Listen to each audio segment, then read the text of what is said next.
chapitre 24.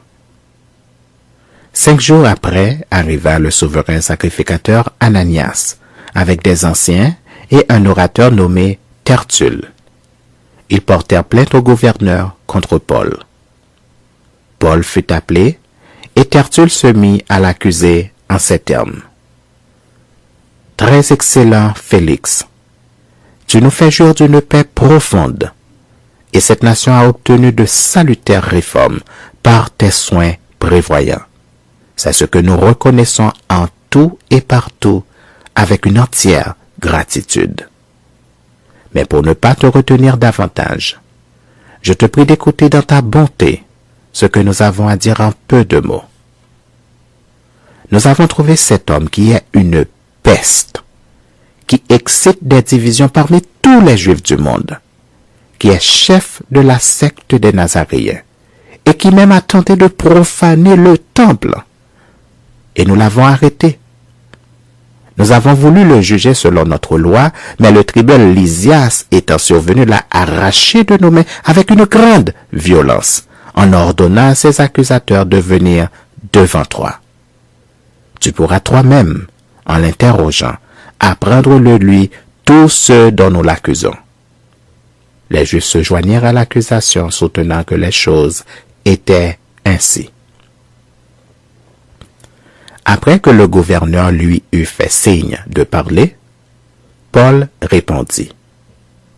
« Sachant que depuis plusieurs années tu es juge de cette nation, c'est avec confiance que je prends la parole pour défendre ma cause. Il y a plus de 12 jours, tu peux t'en assurer que je suis monté à Jérusalem pour adorer. On ne m'a trouvé ni dans le temple, ni dans les synagogues, ni dans la ville, disputant avec quelqu'un ou provoquant un rassemblement séditieux de la foule. Et il ne saurait prouver ce dont il m'accuse maintenant.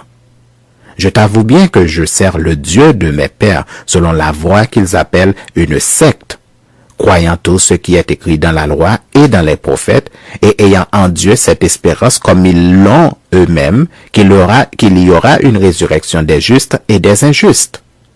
C'est pourquoi je m'efforce d'avoir constamment une conscience sans reproche devant Dieu et devant les hommes. Après une absence de plusieurs années, je suis venu pour faire des aumônes à ma nation et pour présenter des offrandes. C'est alors que quelques Juifs d'Asie m'ont trouvé purifié dans le temple sans attroupement ni tumulte. C'était à eux de paraître en ta présence et de se porter accusateurs s'ils avaient quelque chose contre moi. Ou bien que ceux-ci déclarent de quel crime ils m'ont trouvé coupable lorsque j'ai comparu devant le Sanhédrin. À moins que ce ne soit uniquement de ce cri que j'ai fait entendre au milieu d'eux. C'est à cause de la résurrection des morts que je suis aujourd'hui mis en jugement devant vous. » Félix, qui savait assez exactement ce qui concernait cette doctrine, les ajourna en disant « Quand le tribunal Lysias sera venu, j'examinerai votre affaire. » Et il donna l'ordre au centenier de garder Paul en lui laissant une certaine liberté et en n'empêchant aucun des siens de lui rendre des services. Quelques jours après, Félix vint avec Drusille, sa femme, qui était juive, et il fit appeler Paul. Il l'entendit sur la foi en Christ.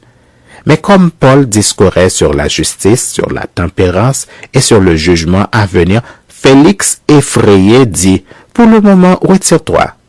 Quand j'en trouverai l'occasion, je te rappellerai. » Il espérait en même temps que Paul lui donnerait de l'argent. Aussi l'envoyait-il chercher assez fréquemment pour s'entretenir avec lui. 2 ans s'écoulèrent ainsi, et Félix eut pour successeur Porcius Fertus.